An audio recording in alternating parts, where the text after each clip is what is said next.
Entrevista de actualidad, Panamá Hoy.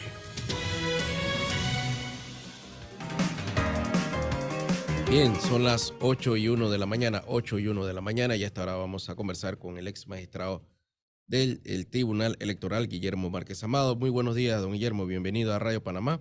Y junto a Muy él buenos días, ¿cómo están? muy bien, gustoso de tenerlo acá. Voy a analizar diferentes temas. El primero, uno de los tantos que vamos a ir desglosando esta mañana. Se ha hablado de si el expresidente Martinelli puede o no correr, y se hacía la comparación con el expresidente Guillermo Endara, y la respuesta que se daba era que lo que ocurrió es que a Guillermo Endara jamás se le impugnó. ¿Es cierto eso, que no puede correr o que es una norma constitucional? Mire, ha corrido ya bastantes palabras sobre el tema, pero vamos a ver qué dice textualmente la Constitución que tengo aquí conmigo. Dice, los funcionarios que hayan sido elegidos presidente o vicepresidentes no podrán ser reelegidos para el mismo cargo en los dos periodos presidenciales inmediatamente siguientes. Yo creo que la norma no está tan claramente redactada. Para mí era muy claro que cuando se redactó, la intención era que nadie que hubiera sido presidente pudiera ser presidente otra vez en ninguno de los dos periodos siguientes, pero en el tercero sí podía ser presidente. Sin embargo, leyéndola con detenimiento, y que conste que yo antes he dicho la opinión que acabo de manifestar, leyéndola con detenimiento, lo que dice es que no puede ser reelegido en el mismo cargo dentro de los dos periodos presidenciales inmediatamente siguientes. No dice que es que no puede ejercer el cargo en el tercer periodo. Okay. Desde ese punto de vista, puede aceptarse que la norma no está claramente expresada. Mi opinión personal es que debería haber una interpretación por parte de la Corte Suprema de Justicia, que es la custodia irresponsable de la interpretación de la Constitución política. Nadie más tiene esa facultad. Pero ¿cómo procederíamos? Porque tendría que elevar la Constitución al Tribunal Electoral ya, o tendría que esperar que se impugnara para que ya Ricardo Martinelli fuera un candidato en firme para presentar esa impugnación y elevar esa consulta ante la Corte Suprema de Justicia, porque uno impugna ante el Tribunal Electoral sería, ¿no? No, bueno, la impugnación sería entre el Tribunal Electoral, sí, pero necesariamente, como se trata de materia constitucional, tiene que ser resuelta por la Corte Suprema de Justicia. Yo no estoy tan seguro, pero creo que sí existe un mecanismo que permite que se pueda elevar a la Corte Suprema de Justicia una demanda de inconstitucionalidad contra este artículo, porque eso sí es perfectamente admisible, en la forma en que está redactado, y de esa manera la Corte dejaría sentado claramente si se puede o no postular a alguna persona que haya sido presidente en los dos periodos, dentro de estos dos periodos, siempre que se entienda claramente que el ejercicio de esa presidencia, de salir electa la persona, será en el tercer periodo. Pero entre lo que corre el tiempo, nadie ha impugnado eso, nadie ha presentado una demanda. Claro, claro. Y Podría correr perfectamente. Es fundamental que se haga. Yo creo que eso sería lo más sabio y lo más sensato hacer, y de esa manera se salva cara del Tribunal Electoral, de la norma, del candidato, de los partidos políticos que quieran apoyarlo, y sobre todo y principalísimamente de la legitimidad que vaya a contar esa persona si es que llegara a ser electa. Y dicho sea de paso, yo no voy a votar por ningún Ricardo Martinelli, porque yo tengo el peor de los conceptos de ese señor, pero lo que está en la ley es lo que debe hacerse. ¿Puede correr, según su opinión? ¿Podría correr o no En Yo conclusión. creo que es algo que debe interpretar la Corte Suprema de Justicia. Para mí es meridianamente claro que cuando se redactó la norma, lo que se quería era que quien hubiera sido presidente no pudiera volver a ser presidente dentro de los 2 periodos siguientes, pero se puso que no podía ser reelegido dentro de los 2 periodos siguientes. Y ciertamente, si se reelige en mayo de 1900, perdón, del año 2024, todavía en mayo de 2024 no han pasado los 2 años. Pero si comienza a ejercer en junio, ya sí pasaron los 2 periodos. En julio, ya sí pasaron los 2 periodos. La postulación que Guillermo Endara corriera no es un precedente legal, porque la diferencia es que no se impugnó. O sea, no es un precedente ni es una norma jurídica que, como uno lo hizo, yo puedo hacerlo. Es que no existió ni la impugnación. Esa es la diferencia. Exactamente, y no existió la impugnación porque todo el mundo dio por sentado, en el caso del presidente Endara, que él estaba en su derecho de correr y si ganaba ya iba a ejercer en el tercer periodo. Eso es lo que siempre se ha entendido en Panamá desde que se instituyó esa prohibición de reelección, que por cierto ha sido muy sana. O sea, hablamos entonces, para finalizar, de una norma con una intención clara, pero una deficiencia en su redacción. Así es. Bien, oiga, para cambiar de asunto, leía esta mañana una publicación suya de que todos los partidos políticos deben de rendir un informe completo de sus ingresos y gastos incurridos. ¿Eso está ocurriendo? Yo no sé si eso está ocurriendo. Yo no creo que eso esté ocurriendo. El Tribunal Electoral y la Contraloría han sido sumamente elásticos, sumamente laxos con que se hagan auditorías a los gastos que realizan los partidos políticos, tanto con partidas provenientes del subsidio electoral que sale de los fondos públicos, como de las contribuciones que reciben de los particulares. Y la ley dice muy claramente que eso debe hacerse. Es decir, que debe informarse tanto a los miembros de los partidos políticos como al público en general cómo se gastan esos fondos que son públicos por una parte, lo del subsidio, y que son particulares para ayudar a los partidos por otro. Por otra, incongruencia además que no se encuentra en casi ninguna parte. Cuando hay apoyo de partidos, perdón, de subsidio de la nación, del Tesoro Nacional, a los partidos políticos, normalmente eso es lo único que hay, y cuando hay contribuciones de los particulares a los partidos políticos, normalmente eso es lo único que hay, o uno u otro. Pero en Panamá, como quien quiere pescar en las aguas revueltas y que todo el mundo saque su presita, se le da a los partidos políticos tanto el subsidio público de los fondos del Estado, que son de todos los ciudadanos, como de los particulares que quieran contribuir. Y de ese modo que los partidos políticos se llenan de dinero que son grandes cantidades.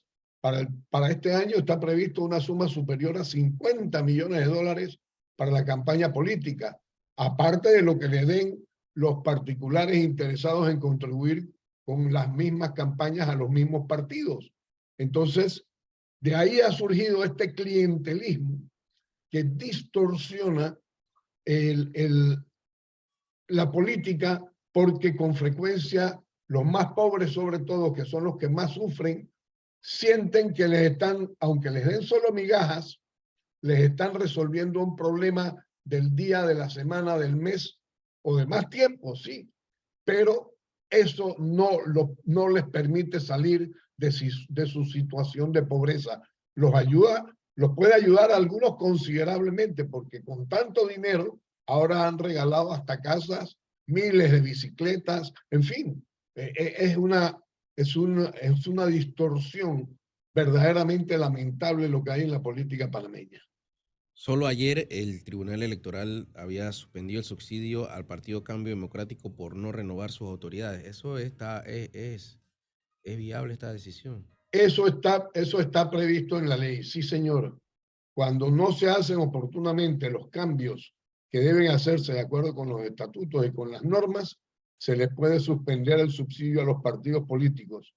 Pero además hay que rendir cuentas sobre los gastos en que se utilizan esos dineros que les entrega el Tribunal Electoral a los partidos políticos, y eso no lo hace, puede que lo haga, pero no se informa con lo prolijamente, lo extensamente que debiera hacerse, ni por el Tribunal Electoral, ni por la Contraloría. Y a propósito, vale la pena decir cuánto podríamos creer en esos informes que se hicieran de parte de la Contraloría y del Tribunal Electoral, porque esas dos instituciones han quedado invadidas por personas sumamente comprometidas con la política, partidarias, dicho sea de paso.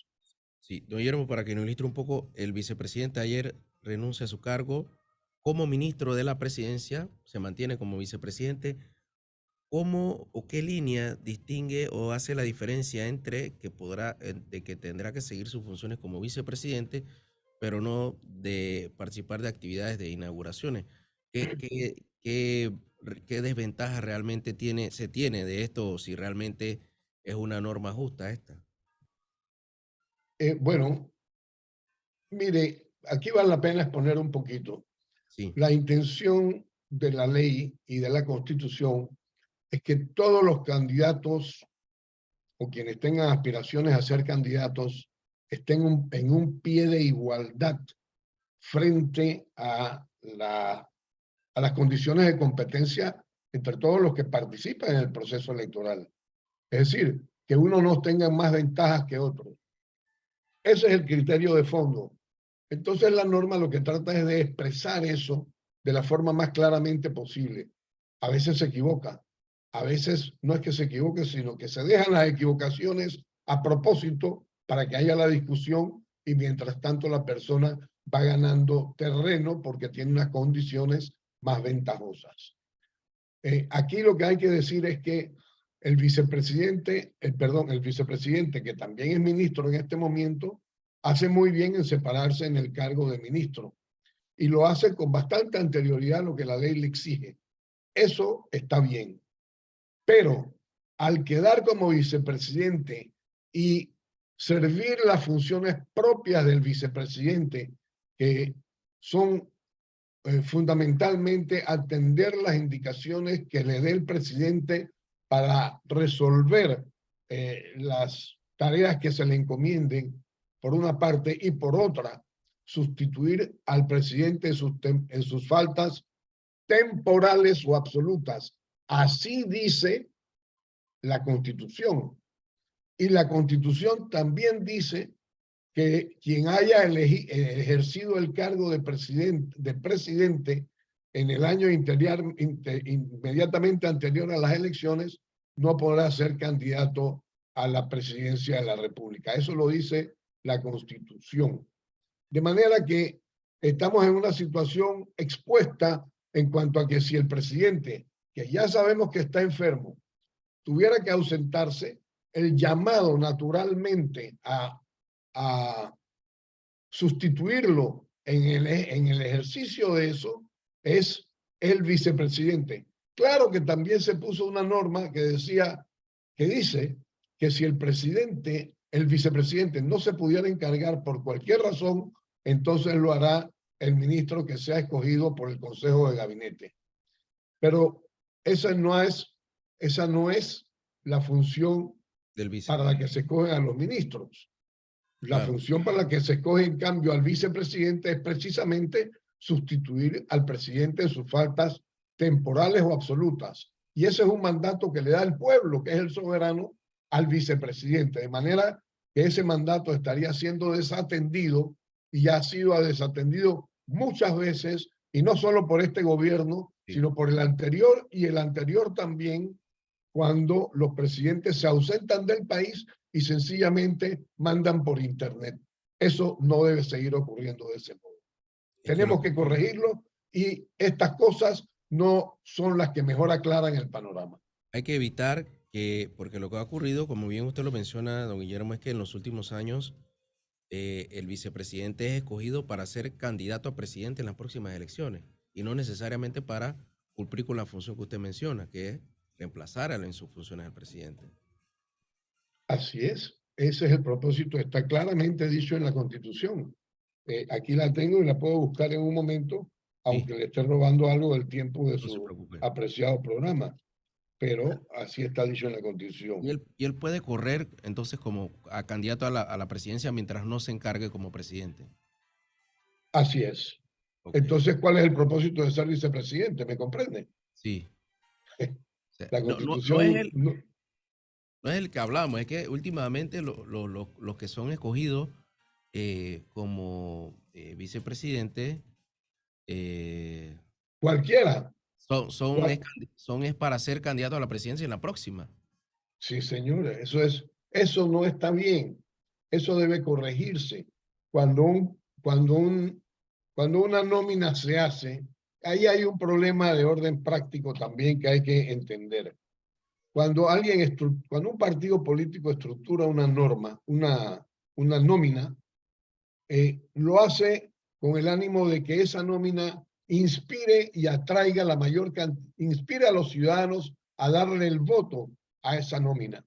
Y entonces, por supuesto, se busca una persona que quiera ser presidente y que tenga mucha simpatía popular, porque ahí es donde están los votos, pero esa persona se la refuerza con alguien que pueda sustituirla y que también inspire simpatía popular porque viene de un sector diferente, porque es de género femenino, eso ha ocurrido antes, porque es del agro, porque es de la empresa privada, porque obedece a los sectores sindicalistas, porque, porque es una persona muy reconocida y muy popular en el pueblo panameño, y entonces se piensa que de esa manera se refuerza. Y se olvida con frecuencia, demasiada frecuencia, que lo importante es que esté preparada para gobernar bien y que lo haga con talento y con ética, porque como decía Bolívar, el talento sin ética es un azote para la nación. Y eso no lo tenemos presente cuando escogemos a los candidatos a la presidencia y a la vicepresidencia, sino que buscamos a los que sencillamente sean más populares. Y los más populares, con frecuencia, si no tienen ética, son un verdadero azote. Roban, persiguen, hacen las cosas para favorecerse a sí mismos y a sus amigotes. En fin, eso no es lo que conviene a una nación. ¿Cómo analiza usted la reserva de colores del Partido Revolucionario Democrático? Inclusive el propio Tribunal Electoral intervino y les mandó a bajar el número de posiciones que habían reservado. Mire, al respecto, tengo que ir al código electoral que tengo por aquí y le voy a decir algo. Ese mismo artículo que el Tribunal Electoral ha sostenido como argumento para que el, el, el PRD disminuyera el número de candidatos, dice que cuando es el artículo 355, que cuando hay alianzas presidenciales entre los partidos políticos, entonces el número de, de, los puestos que se reserven solo puede ser del 20%. Ya estamos viendo ahí una especie de jugarreta que quieren hacer con las leyes para favorecer, en este caso, al Partido Revolucionario Democrático y que pueda disque reservar puestos para cargos de elección popular en el caso de los diputados. Pero hay que decir más, hay que decir más. El artículo, creo que es el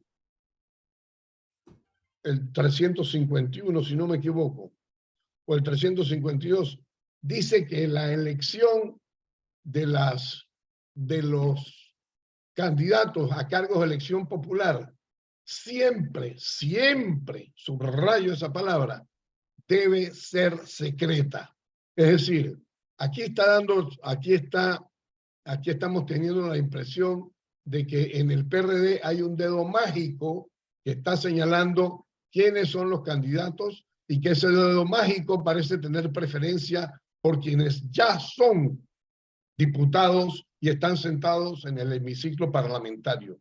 Eso no debe ser así. Pero le voy a leer lo que dice concretamente la norma del artículo 355 en el último párrafo. Cuando dice así, abro comillas, cuando un partido decida postular su candidato presidencial mediante alianza, solo podrá reservar un 20% de los cargos y el resto de los candidatos deberán ser elegidos en el mes de julio del año anterior a las elecciones, como lo dispone el artículo 354. Y antes de eso, en el 352 del mismo código electoral, dice que y se lo voy a leer también textualmente, abro comillas otra vez, los partidos políticos escogerán a sus candidatos a puestos de elección popular mediante votación secreta de la manera siguiente. Cuando se trate de presidente por elecciones primarias, los partidos con una membresía menor a 100.000 habitantes, cuando se trate de diputados al Parlacén, diputados en la República, alcaldes, representantes y concejales, la postulación se hará de conformidad con lo previsto en los estatutos de cada partido, pero siempre mediante votación secreta. Esa condición no puede ignorarse y lo están haciendo y así nos quieren meter cují a todos los panameños. O sea, que no ha procedido de forma correcta el Partido Revolucionario Democrático. Ni el Tribunal Electoral tampoco, porque ha omitido señalar esta condición que debe necesariamente ser cumplida. Bueno, preocupa un poco esto, ¿no? No se ha garantizado. Muchísimo, muchísimo, porque volvemos a los tiempos en que los magistrados del Tribunal Electoral, amparados en que interpretaban las normas electorales, las aplicaban y lo hacían con carácter privativo, es decir, que nadie más podía hacerlo con la autoridad que ellos tienen, lo comienzan a hacer caprichosamente para hacer condiciones diferentes y favorecedoras a determinados partidos políticos. Y se puede hacer de una posible alianza, o sea, no hay alianza, pero ellos están, y si no se da la alianza, ¿cómo quedarían? O sea, al final... Bueno, todas esas son preguntas que están en el aire, pero además, como este código electoral que tenemos viene siendo manoseado, y así hay que decirlo, manoseado por la Asamblea desde hace tiempo, y no estoy hablando únicamente de este periodo, me puedo remontar al periodo de 1993 inclusive, con el ánimo de poner condiciones allí que favorezcan a quienes están en la Asamblea. Entonces hay un montón de incongruencias e inconsistencias que no se han resuelto porque los diputados no quieren, aunque la sociedad civil se lo señale, pero en la Comisión de Reformas Electorales a la sociedad civil no le quieren dar sino menos votos que los que tienen los partidos políticos para aparentar que cuando llega un proyecto a la Asamblea solamente tienen que hacer algunas adecuaciones que siempre cuando las hacen son a favor de los diputados. Todo eso está ya muy mal. Eso hay que corregirlo. Yo lo he señalado muchísimas veces, pero yo parece que no soy el mejor, no convenzo de la mejor manera para que esas correcciones se hagan. Y el sistema electoral por eso está decaída y está en esa falta de confianza que tiene hoy día, casi similar a la que tenía para los años de la dictadura, sobre todo entre 1984 y 1989. Bueno, muchas gracias, don Guillermo, por compartir con nosotros, ilustrarnos y sobre todo con Constitución y con código en mano. Aquí no estábamos especulando, estábamos hablando con con los artículos correctos y textuales. Así debe ser. Así debe ser. Gracias, don Guillermo, por compartir y hacer un poquito de docencia con los oyentes y también las personas que nos siguen en nuestras redes sociales de Radio Panamá. Que tengan muy buenos días. Buenos días.